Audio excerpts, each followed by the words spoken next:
அன்னதானம் என்பது ஆரம்ப கட்டத்துல சித்தர்கள் சொன்ன விஷயத்தை தான் நான் சொல்றேன், நானா சொல்ல கிடையாது. ஒரு அன்னதானமானது யாருக்கு கொடுக்கணும் அப்படின்னாக்கா, ஐம்புலன் அடக்கிய பிரம்ம ஞானிகள், அதாவது சித்தர்கள், பிரம்ம ஞானிகள் அல்லது சித்தர்களுக்கு அந்த பிரம்மஞான உபதேசத்தை கேட்க வரக்கூடிய குழந்தைகள் இருக்காங்க, பிள்ளைங்க இருக்காங்களா, அவர்களுக்கு கொடுக்கக்கூடிய ஒண்ணு பிரம்மஞானி ஐம்புலன் அடக்கியவர்களுக்கு கொடுக்கக்கூடியது அன்னதானம்.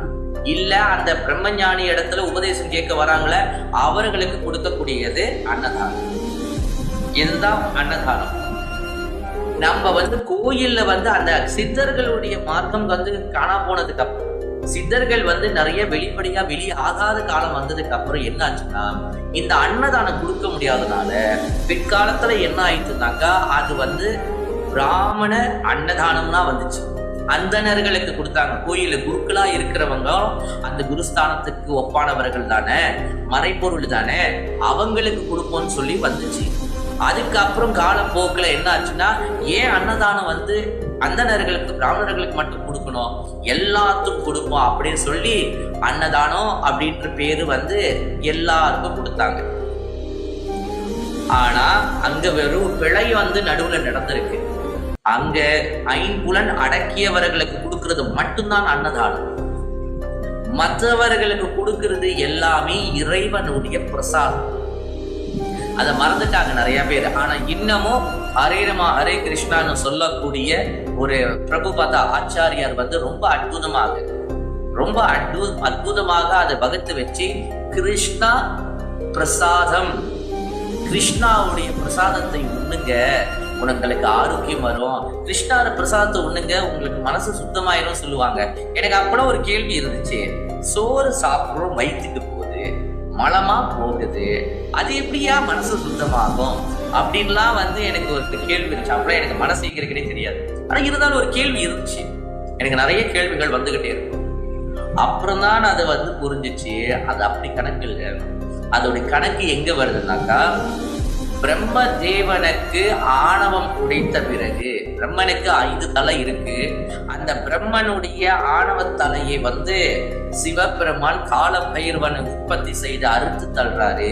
அந்த பிரம்மதேவனுடைய கழுத்தை அறுத்ததுனால அந்த தலை அந்த பைரவனுடைய கையில ஒட்டி கொண்டு பிரம்மஹஸ்தி தோஷமாக பிடித்து கொண்டது.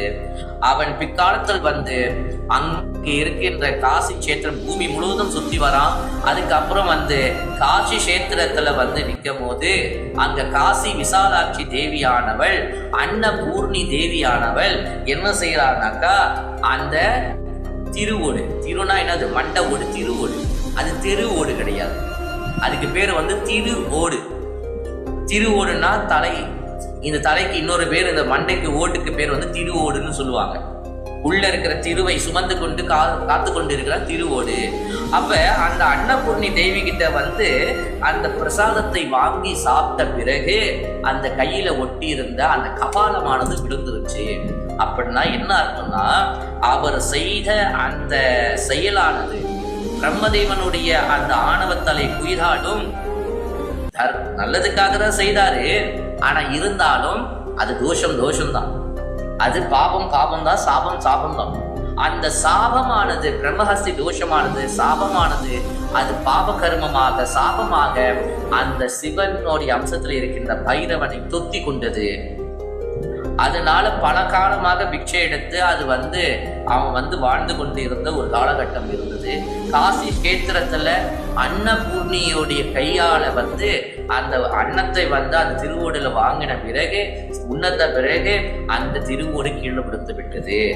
அதாவது என்னன்னாக்கா, லலிதா நவரத்ன மாலை, லலிதா சகஸ்ரநாமம், லலிதாவுடைய அந்த சகஸ்ரநாமத்தை படித்து அன்னபூர்ணி ஸ்தோத்திரத்தை படித்து அந்த உணவை, அன்னத்தை எல்லாம் அன்னபூர்ணிக்கு நிவேதனம் பண்ண பிறகு அந்த உணவை யார் சாப்பிடுறார்களோ, நான் சத்தியமாக சொல்கின்றேன், அந்த உணவு நாம் பிரார்த்தனை பண்ணி ஜபம் செய்யப்பட்டு எல்லாம் அன்னபூர்ணி தாயே, அகிலாண்டீஸ்வரி தாயே, பிரம்மாண்ட ரூபிணியே, உனக்கு நாங்க அர்ப்பணம் செய்கின்றோம்.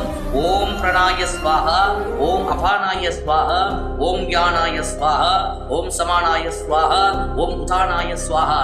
அன்னபூர்ணி சதா பூர்ணி சங்கர பிராண வல்லபே ஞான வைராக்கிய சித்தியர்த்தம் பிக்ஷாம் தேஹிச்ச பார்வதி மாதாச்ச பார்வதி தேவி பிதா தேவோ மகேஸ்வரः பாண்டவா சிவ பக்தாச்ச சுதேசும் புவனத்ரியம்.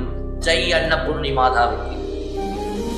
ஆக அப்படிப்பட்ட ரொம்ப ஜெபம் பண்ணி பிரார்த்தனை பண்ணி அன்னபூர்ணி பிரசாதத்தை மனித குலத்துக்கு கொண்டு போய் சேர்க்கக்கூடிய அற்புதமான சேவையை நம்மளுடைய பிரதுபான் கபிலான் குழந்தைகள் எல்லாம் சேர்ந்து சமைப்பாங்க.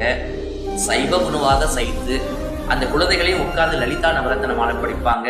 நான் அவர்களோடு இணைந்து அதுக்கு சகஸ்ரநாமமும் அன்னபூர்ணி ஸ்தோத்திரமும் பாராயணம் செய்து அந்த உணவை எல்லாம் உள்ள அன்னபூர்ணி பிரசாதனமா மாற்றின பிறகு அந்த உணவை போய் சாப்பிடும் போது நிச்சயமாக சொல்ற உங்களுடைய சாபமும் உங்களுடைய பாவகர்மமும் நிச்சயமாக விலகும். இது சத்தியம். ஆக அந்த உணவை நம்ம ஒவ்வொரு அமாவாசைக்கும் 12:30 மணிக்கு அப்புறம் அது 12:30 மணிக்கு போல ஜபம் பண்ணி பிரார்த்தனை பண்ணி அந்த உணவை எல்லாத்தையும் பேக் பண்ணி அந்த உணவை கொண்டு போயிட்டு தான் கொடுப்போம். நம்ம அந்த உணவுல நம்ம பாலிஸ்டர் மங்கு பாய்க்க மாட்டோம். ரசாயன பொருள் கலந்த உப்புகளோ, ரசாயன பொருள் கலந்த சீனிகளோ, ரசாயனம் கலந்த எந்த மரக்கறிகளோ, அரிசி கூட நம்ம அதை பார்த்து தான் அதை உணவு கொடுக்கணும். அதனால தரமான உணவுகளை தேடி எடுக்கும் போது அதோடைய விலைகள் தாறுமாறாக இருக்கு. மனுஷங்களுக்கு லோக்கல் ஜாமான் கொடுத்து அதை பழகி சீப்பு அதிகமா வாங்கிட்ட குவான்டிட்டி வாங்குறாங்கனால அது சீப்பா கொடுக்குறாங்க. அது ரொம்ப இப்ப உள்ள தரமான பொருட்கள் A1 பொருட்கள் கிடைக்கிறது அவ்வளவு கஷ்டமா இருக்கு. கொள்ள உணவு கிடைக்கிறது அதுலயும் ரசாயன பொருட்களை தெளிச்சு அதுல சாப்பிட்றதுனால என்ன கிடைக்க போகுது? சாபம் தான் மிஞ்சம். அதற்கு பேரு அன்னதானம் கிடையாது, அது சாபதானம்.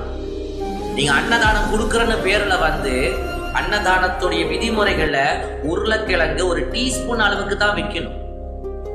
பரியங்கா ஒரு டீஸ்பூன் அளவுக்கு தான் வைக்கணும். பரியங்கா இருந்தா உருளைக்கிழங்கு இருக்கணும், உருளைக்கிழங்கு இருந்தா பரியங்கா இருக்கக்கூடாது. இது ரெண்டும் இருந்தா பைத்தங்கா இருக்கக்கூடாது. ஆனா இப்ப கொடுக்குற அன்னதானங்கள் என்ன இருக்கு? பரியங்கா இருக்கும், உருளைக்கிழங்கு இருக்கும், அப்புறம் என்ன இருக்கும்? பரியங்கா இருக்கும், உருளைக்கிழங்கு இருக்கும், பைத்தங்கா இருக்கும். இது மூன்றும் என்ன செய்யும் தெரியுமா? அன்னதானம் கொடுத்தவர்களுக்கு மிகப்பெரிய ஒரு சாபக்கேடை உண்டு பண்ணும். இது எத்தனை பேருக்கு தெரியும்? மிகப்பெரிய ஒரு சாபத்தை உண்டு பண்ணும். நீங்க உணவு கொடுக்கறதுனால அந்த மனிதனுக்கு உயிர் சக்தியானது அதிகரிக்கிறதுக்கு உறுதுணையா இருக்கணும்.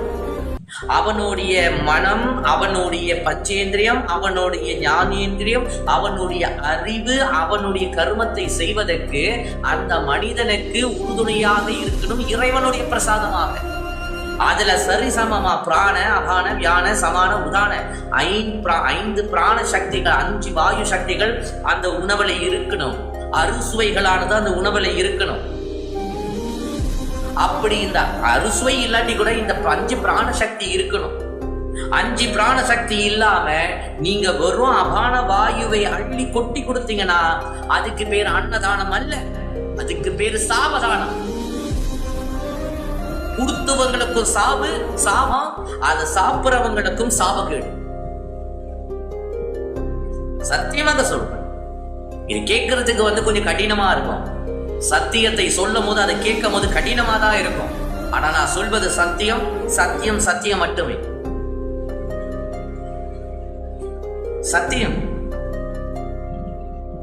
அபான வாயு தேவை, அது சின்ன அளவுக்கு தான் தேவை. உருளைக்கிழங்குல இருக்கிறது அபான வாயு, பைத்தாங்கால இருக்கிறது அபான வாயு, பரியங்கால இருக்கின்றது அபான வாயு. இந்த மாதிரி அபான வாயு பொருட்கள் எதுவோ அதையெல்லாம் குறைந்த அளவுல மட்டும்தான் சுவைக்க வேண்டும், உண்ண வேண்டும். ரொம்ப பெரிய ஒரு 5-3% தான் அது உண்ண வேண்டும். ஆனா நம்ம என்ன செய்யறோம்? சாம்பார்ல உருளைக்கிழங்கு, மீல் மேக்கர்ல உருளைக்கிழங்கு, தவு சம்பல்ல உருளைக்கிழங்கு, சைவ கோழி சம்பல்ல உருளைக்கிழங்கு, எல்லாத்துலயும் உருளைக்கிழங்கு. சைவ ஐட்டம் வாங்குறீங்களா, அதுலயும் ரசாயனம் போட்ட, கெமிக்கல் போட்ட எந்த உணவை மனித குலத்துக்கு கொண்டு போய் கொடுத்தாலும் சரி, அது 5 அறிவு உள்ள ஜீவராசிக்கு கொடுத்தாலும் சரி, நீங்க எந்த உயிரினத்துக்கு அன்னம்